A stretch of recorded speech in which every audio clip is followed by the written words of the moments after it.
1950년 6월은 민족의 역사에 잊지 못할 동족 상잔의 비극 6.25가 일어났던 해이기도 합니다. 이제 그날은 하지만 그 가슴 아픈 때를 이들이 점점 줄어들고 있습니다. 청소년들에게 또 어떤 아이들에게는 그날이 어떤 날인지조차를 기억하지 못하는 그러한 아이들이, 그런 청소년들이 생겨나기도 합니다.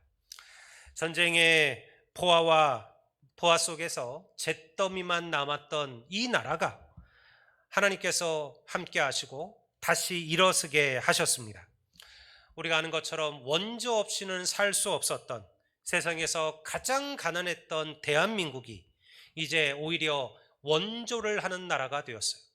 그리고 재난지역과 분쟁지역에 평화유지군을 파송하고 세계 경제대국이라 불릴 만한 그런 자리까지 올라서게 되었습니다. 놀랍게도요, 그 옛날 그 전쟁이 끝난 이후에 그때 원조를 받았던 많은 나라들이 있어요. 근데 그 나라들을 지금 조사해 보면 지금도 그들은 여전히 원조를 받고 있어요. 근데 채 50년도 되지 않아서 원조를 받던 나라가 세계 원조를 하는 나라로 바뀐 것은 대한민국밖에 없어요. 무엇이 이 나라를 그렇게 만들었을까요? 부지런한 국민성, 뜨거웠던 교육열, 정치적인 변화와 개혁, 기업들의 노력, 물론 그것을 부인할 수도 없겠죠. 하지만 우리만큼 열심인 나라는, 그런 민족은 없었을까요? 우리만큼 교육에 힘썼던 나라는 없었을까요? 저는 이 백성, 이 민족을 사용하시고자 했던 하나님의 은혜가 있었음을 믿습니다. 저녁을 깨워 새벽을 깨워 하나님께 부르짖었던 성도들의 기도가 있었기 때문에 하나님, 이 폐허된 나라 이 땅에 아름다운 꽃이 피어난 줄을 믿습니다. 그리고 지금이야말로 다시 성도들의 기도가 필요한 때가 되었어요. 저는 오늘 이 느헤미야를 통해서 조국을 향한 한 사람의 뜨거운 눈물이 어떤 위대한 역사를 일으키고 나라를 다시 세웠는지를 나누고자 합니다.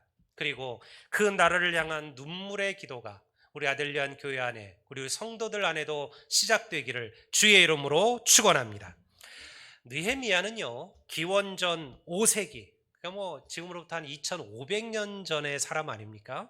기원전 5세기 고대 근동의 가장 강력한 제국이었던 페르시아에서 출생한 유대인입니다. 느헤미야의 시대에 그의 조국 유대는 나라가 아니었어요. 나라는 바벨론에 의해서 완전히 멸망을 당했어요. 그리고 쓸만한 사람들은 다 바벨론이 포로로 끌고 왔습니다. 그리고는 그의 제국에 다 흩어 놓았죠. 끌려간 이도 남아있는 이들의 상황도 절망이었어요. 다행히 바벨론이란 제국이 멸망하고 그 제국의 뒤를 이은 페르시아가 유대의 재건을 허락하여, 그리고 이 유대 백성들이 고국으로 돌아갈 수 있도록 허락을 해주어요. 스룹바벨이라는 지도자에 의해서 1차로 귀한 자들이 유대를 재건합니다. 하지만 그 재건의 열망은 금방 식어버렸어요.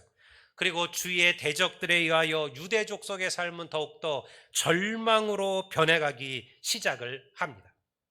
그때 느헤미야라는 한 인물이 등장을 하는 거예요. 그는 페르시아의 궁전에서 일하고 있던 끌려온 유대인의 후손이었습니다.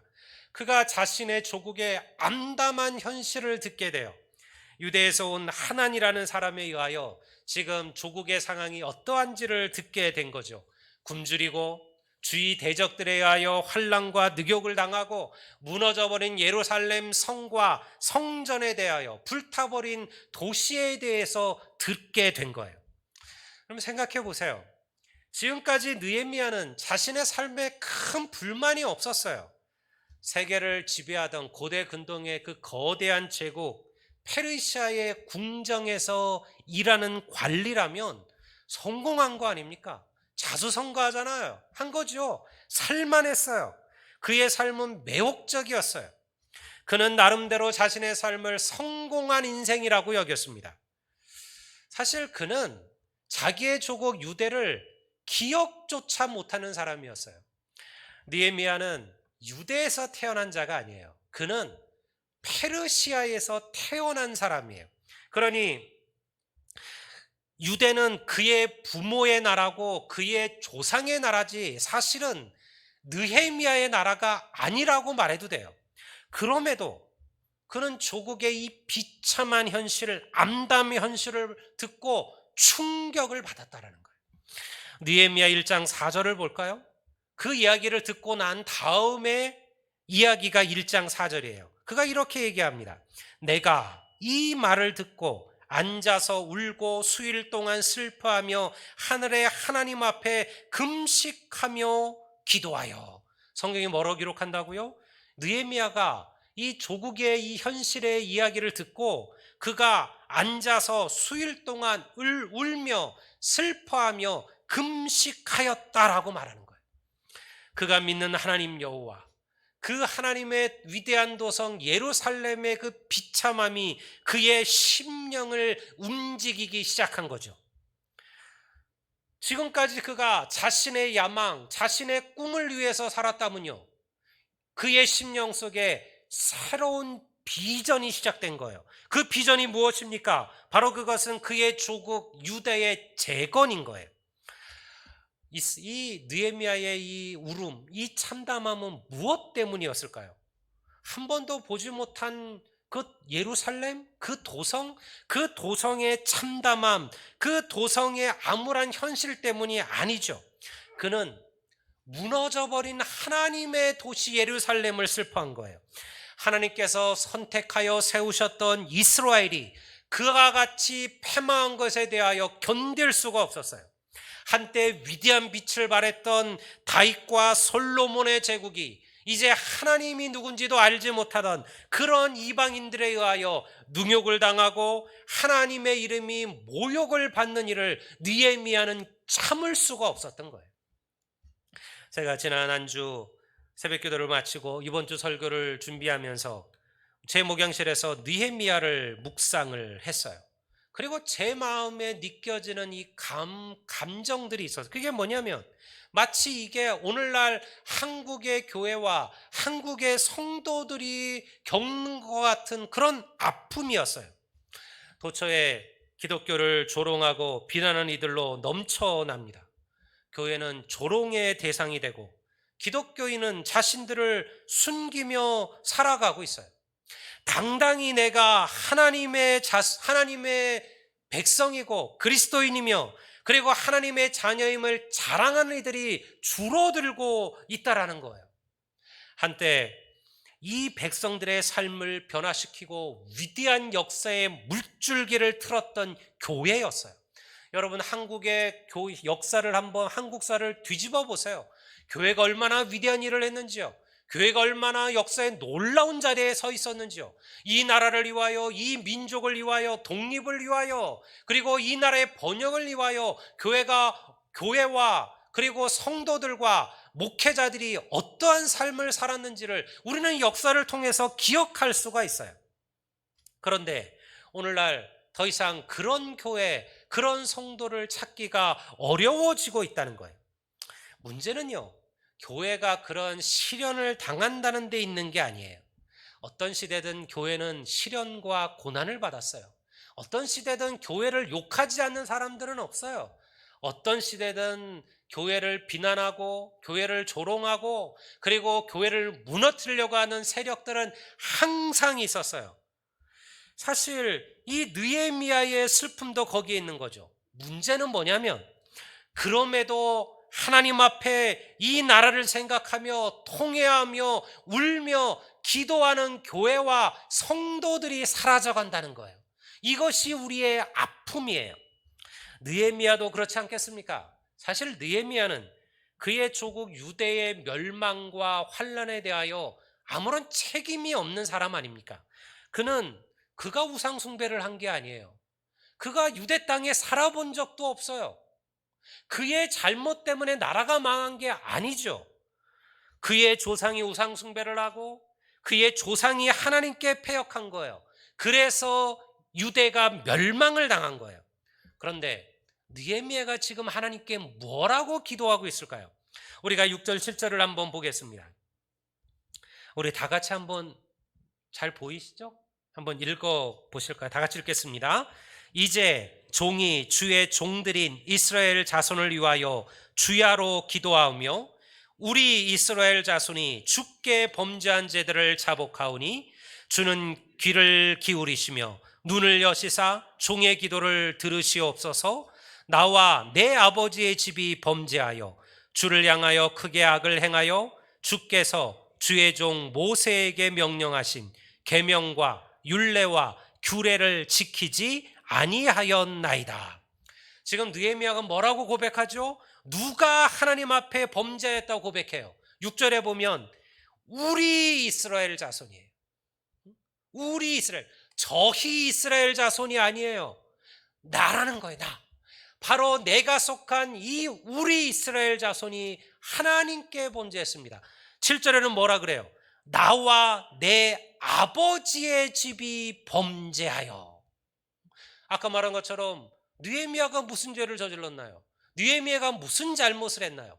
그럼에도 불구하고 느헤미야는 조국 유대가 겪고 있는 모든 환난, 모든 고난을 누구의 죄라고 고백한다고요? 나의 죄예요. 나의 잘못이라는 거예요. 나의 문제라는 거예요. 이것이 바로 성도의 자세예요. 대부분의 사람들은 문제가 생기고 일이 터지면 이거는 내 문제가 아니라고 얘기를 하죠. 이건 내 잘못이 아니라고 생각해요. 저 사람이 문제고, 저 사람이 잘못됐고, 사회가 문제고, 시스템이 문제라고 얘기를 해요. 나는 죄가 없다라고 생각해요. 하지만요, 하나님의 백성은 좀 달라야 돼요. 하나님의 백성은 이것은 나의 죄입니다, 이것은 나의 잘못이라고 고백할 줄 알아야 돼요. 다른 사람들이 왜 안 바뀌냐고 불평하지 마십시오. 내가 바뀌면 그도 바뀔 것이고요, 그가 바뀌면 세상이 바뀔 줄을 믿습니다. 항상 변화는요, 나로부터 시작되는 거예요. 어떤 한 사람의 묘비에 그런 말이 써 있다 그래요. 나는 어린 시절 세상을 바꾸기를 꿈꾸었다. 내가 20대가 되고 나서 나는 그것이 불가능함을 알았다. 그래서 나는 이 사회, 이 지역을 바꾸기를 꿈꾸었다. 그러나 나는 30대가 되어서 그것도 불가능함을 알았다.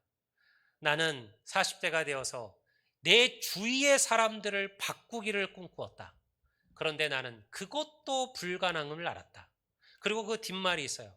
만약 내가 나를 바꾸는 것을 먼저 시작했다면, 바뀐 내가 내 주위 사람들을 바뀌고 그들이 이 사회를 바꾸고 이 변화된 사회가 이 나라와 이 민족을 바꾸었을지 누가 알았으랴. 저는 그 말이 진리라고 여겨요.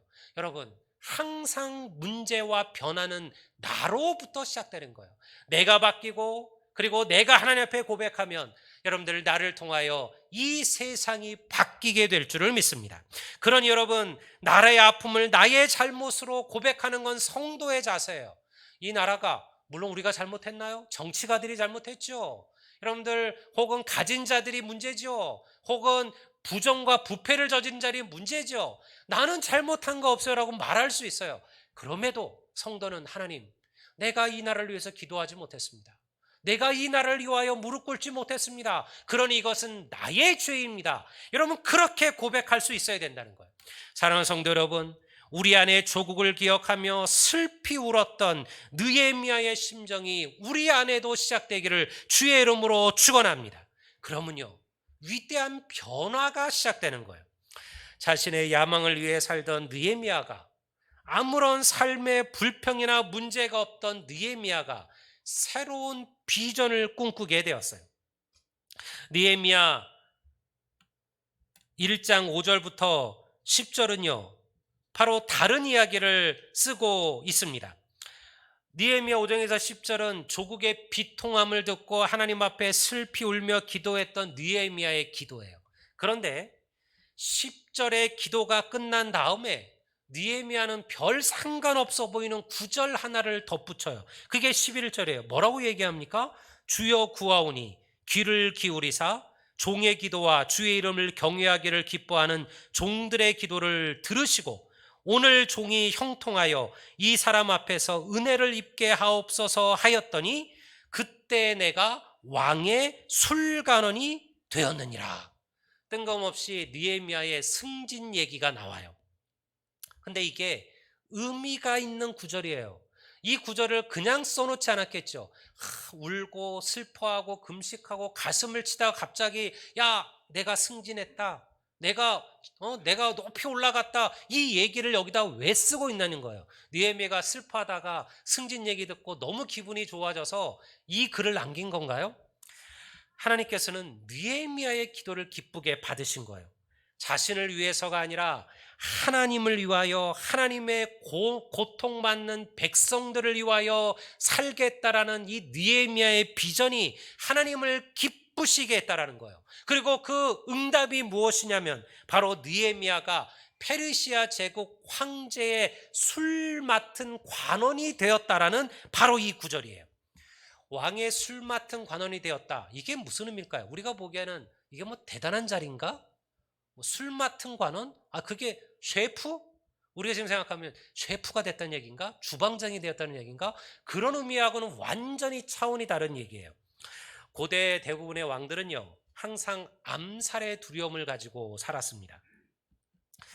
수없이 적이 많지 않겠습니까? 그 나라에도 왕권을 노리는 적들이 있을 테고, 그리고 또 점령한 나라들 입장에서는 어쨌든 그 왕을 죽이려고 수없이 노력하지 않겠어요. 그런데 호위 군대로 군사로 둘러싸인 왕을 암살하는 것은 쉬운 일이 아니죠. 가장 쉬운 방법, 고대 왕들이 가장 많은 여러분들 죽임을 당한 방법은 뭐냐면 독살이에요. 음식을 통하여 죽이는 거예요. 왜냐하면 먹지 않고 사는 인간은 없으니까요. 그러니까 이것이 가장 두려운 문제였습니다. 따라 왕의 음식을 맡은 관원이 된다라는 것은 왕의 절대적인 신임을 받는다라는 거예요. 왕이 가는 곳마다 따라갈 수 있습니다. 가장 가까운 곳에서 왕을 지근거리에서 섬기는 것이 이 바로 술 맡은 관원장인 거죠. 왕이 가는 모든 곳에 따라가는 특권이 있어요. 왕과 1대1로 독대하는 거예요. 그러니 절대 아무에게도 왕의 음식을 함부로 맡기지 않습니다. 이 일은 대부분 왕의 가까운 혈족이나 최측근들에게만 주어지는 일이었어요. 그런데 페르시아 사람도 아니고 포로로 끌려왔던 노예나 다름없었던 느헤미야에게 이런 직책이 맡겨진다는 것은 있을 수가 없는 일이라는 거예요. 그래서 느헤미야가 이 말을 기록한 거예요. 절대 일어날 수 없는 일이 느헤미야의 기도가 채 끝나기도 전에 일어났다라는 거죠. 여러분, 우리가 하나님을 향한 열망과 하나님을 향한 꿈을 꾸면 하나님께서 일하실 줄로 믿습니다. 내가 능력이 없고 내가 재능이 없고 내가 배경이 없다고 탓하지 마십시오. 하나님께서 일하시면 우리가 상상할 수 없는 일이 시작되는 거예요. 다시 말해서 하나님께서 조국 유대를 향한 느헤미야의 기도와 그의 비전을 기억하시고 그를 위하여 일하고 계시다. 바로 그것이 느헤미야가 왕의 술 맡은 관원이 되었다라는 이 구절이라는 거예요. 저는 하나님께서 오늘도 우리를 위하여 이와 같이 일하고 계심을 믿습니다. 사랑하는 성도 여러분, 하나님을 향한 비전을 세우십시오. 내 나이가 지금 80이요 90이 다 돼가는데 지금 이 나이에 무슨 비전이냐? 그렇지 않죠. 여러분, 나를 위한 비전만 기도하지 마십시오. 여러분의 자녀들을 위해서 기도하시고 여러분의 후손들을 위해서 기도하십시오. 내 자녀들이, 내 손자와 손녀들이, 나의 후손들이 하나님께 쓰임받는 자가 되기 위해서 기도하십시오. 하나님께서 그들을 위하여 일하실 것임을 믿습니다. 하나님께서 나를 위하여 일하시면 누가 우리를 막을까요? 하나님께서 우리의 힘과 능력이 되신다면 감당치 못할 일이 무엇이 있을까요? 이것이 느헤미야의 이 11절, 이 구절이 우리에게 가르쳐 주는 거예요. 느헤미야처럼 민족을 변화시키고 민족의 재건을 꿈꾸는 꼭 그런 일이 아니어도 돼요. 우리 가운데 느헤미야 같은 비전을 꿈꾸는 이들은 얼마나 될까요? 또 그런 일에 쓰임 받을 사람들은 얼마나 될까요? 중요한 것은요, 내가 살아가는 삶의 현장에서 하나님이 기뻐하시는 사람들이 되는 거예요. 제가 아까도 나누었지만 우리 교회가 감당해야 될 사명들이 무엇일까? 우리 교회가 10,000명, 20,000명 되는 교회 일을 하겠습니까? 그런 교회는 아마 수억을 들여서라도 큰 일을 할 수 있겠죠. 우리는 작은 교회니까, 우리는 많지 않은 교회니까, 우리는 부족한 교회니까 그저 우리 채우고 우리 거 먹고 우리를 위하여 살자라고 말한다면 그것은 하나님이 기뻐하시는 교회가 아닌 거죠. 여러분, 그저 우리가 할 수 있는 곳에서 우리의 일을 하는 거예요. 그것이 바로 하나님의 일을 하는 거예요. 나의 성공, 나의 성취가 나만의 안위를 위한 것이 아니라 다른 이들을 위한 섬김이 되기를 위하여 구하십시오. 반드시 하나님께서 그런 이들을 위하여 역사하실 줄을 믿습니다. 느헤미야가 그저 만약 자기의 안위와 만족만을 위해 살았다면 우리는요, 느헤미야라는 성경을 읽고 있지 않을 겁니다. 우리는 그의 이름을 기억하지도 못할 겁니다. 그는 그저 안락하며 평탄하게 그렇게 자기를 살다가 죽었던 수많은 사람들의 하나로 남았을 거예요. 근데 느헤미야가 하나님을 향한 비전을 세우고 하나님을 향한 꿈을 꾸고 나라를 위한 그 간절한 마음을 가지고 눈물의 기도를 드리자 모세와 더불어 이스라엘의 가장 위대한 영웅으로 기록되어진 것이죠. 하나님은 오늘도 그와 같이 주의 이름을 경외하는 자들을 기억하시고 계십니다. 우리는 잘 알지 못하는 거예요. 오늘도 하나님께서 이 역사의 삶 속에 얼마나 많은 일들을 행하고 계신지요. 각자 자기의 삶을 돌아보시면요, 여러분들 내가 그냥 지나쳐 버렸던 수많은 이들 가운데 하나님이 역사하시고 하나님이 주관하시고 하나님이 이끄셨다라는 그 순간들을, 그 흔적들을 발견하시게 될 거예요. 우리가 그저 모르고 살아온 거예요. 우리는 오늘 하나님과 더불어서 이 위대한 믿음의 삶들을 살아갑니다. 그러니 사랑하는 성도 여러분, 하나님께 기도하십시오. 여러분의 인생이 그저 자신을 위한 인생이 아니라 누군가를 위한 삶이 되기를 위하여 구하십시오. 나라와 민족을 향한 눈물의 기도를 잊어버리지 마십시오. 여러분들, 여러분의 기도를 한번 돌아보십시오. 기도조차를 하지 않는다 그러면 더 이상 할 말은 없고요. 내가 기도를 하긴 하는데 혹시 여러분의 기도는 자기만을 위한 기도는 아니신가요? 내 가족만을 위한 기도는 아니신가요? 그저 우리 교회만을 위한 기도는 아니신가요? 우리의 기도가 더 넓어지셔야 돼요. 여러분, 하나님께서 그렇게 기도하는 자들, 그들의 기도를 들으시는 거예요. 소돔과 고모라를 기억해 보십시오. 그 땅에 10명의 기도하는 의인이 없어서 그 도성이 멸망한 거 아닙니까? 여러분, 우리가 하나님 앞에 눈물로 기도하면 이 기도가 이 나라, 이 민족을 다시 살리고 회복할 줄을 믿습니다. 나라가 어려운 가운데 있습니다. 남과 북의 문제로 많은 또 갈등들이, 또 많은 염려들이 일어나고 있어요. 우리가 몇 년 전 겪었던 여러분들 마치 전쟁의 급박한 위기처럼 우리는 참 우리가 다행인 것은 이런 것 중에 하나예요. 우리는 하도 많이 이런 일을 겪어서 웬만한 것에는 흔들리지를 않아요. 우리는 사재기 같은 게 없잖아요. 우리나라를 보면 사재기 이런 개념이 없어요. 그때 막 분위기가 여러분들 우리가 남부 정상회담 하기 전까지 한 그 1년간 미국이 북한을 폭격한다부터 시작해주고 실제로 그런 일들이 미국 백악관에서는 오고 가기도 했었던 거예요. 정말 위험한 순간들이었죠. 우리가 그 위기를 겪어내고 여기까지 왔는데 다시 이게 무로 돌아갈 그런 환경에 처했어요. 여러분, 지금이야말로 이 나라를 위해서 기도해야 될 때인 줄을 믿습니다. 여러분들의 무릎을 꿇으십시오.